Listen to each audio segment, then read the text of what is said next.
তোমার নাম টনি? হ্যাঁ। Wow, so handsome. তোমার নাম সালমা? কি হলো বলো? হ্যাঁ, আমার নাম সালমা। কতদিন পর তোমাকে দেখলাম, কেমন আছো তুমি? এতদিন ভালো ছিলাম না, সব সময় শুধু তোমার কথাই মনে পড়তো।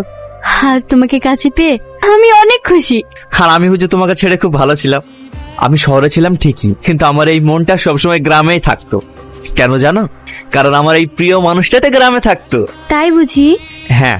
দাঁড়িয়ে থাকবে নাকি? চলো কোথায় বসি। হ্যাঁ চলো। আর একটা কথা, যে নাম্বারে তুমি ফোন করেছিলে ওই নাম্বারে ফোন করার দরকার নেই, ওটা আমার বান্ধবীর নাম্বার। কিন্তু ওই মেয়েটা তো তোমার নাম্বার বলেই দিল। হ্যাঁ, ওটা আমার নাম্বারে ছিল, এখন আমার বান্ধবী ইউজ করে। আচ্ছা ঠিক আছে, তাহলে তোমার নাম্বারটা দাও।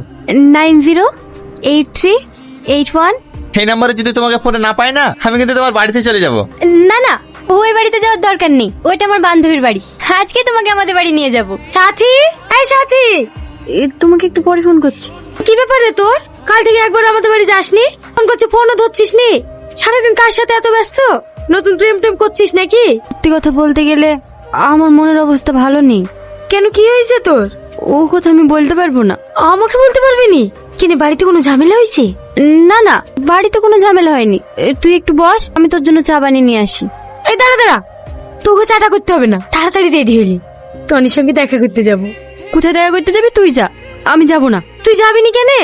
তুই যে টনিকে এত ভালোবাসিস, সেই টনি আর আগের মতো নেই। তুই এমন কথা বলছিস কেন? কালকে টনির সঙ্গে দেখা করে বললাম সালমার মা শরীর খারাপ, আজ দেখা করতে পারবে না। তখন টনি কি বললো জানিস? আরে কালকের কথা বাদ দাও, তুমি তো এসছো, তুমি খুব সুন্দর। চলো ডার্লিং, তোমাকে নিয়ে পার্কে ঘুরে আসি।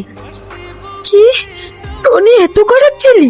যার জন্য আমি এত বছর ধরে অপেক্ষা করে আছি, সে এত নোংরা?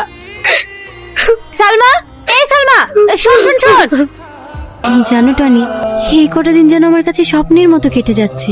আমরা যেন সারা জীবন এইভাবেই থাকতে পারি।